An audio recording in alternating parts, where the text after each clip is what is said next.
تفہیم کے معزز ساتھیوں، السلام علیکم ورحمۃ اللہ وبرکاتہ۔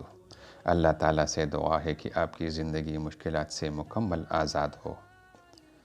امید ہے آپ سب خیریت سے ہوں گے انشاءاللہ۔ میں اللہ تعالیٰ سے دعا گو ہوں کہ آپ سب ہمیشہ خیریت سے رہیں، آمین۔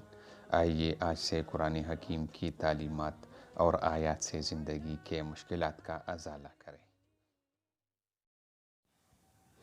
جو بھی شخص اگر ظلماً قید ہو گیا ہو یا ویسے ہی کسی نے قید کیا ہو تو اسے چاہیے کہ وہ چلتے پھرتے اٹھتے بیٹھتے یا حیو یا قیوم کثرت سے پڑھے، اور یا حیو یا قیوم کاغذ پر لکھ کر تعویذ بنا کر پہن بھی لے، انشاءاللہ تعالی العزیز جلد رہائی پائے گا۔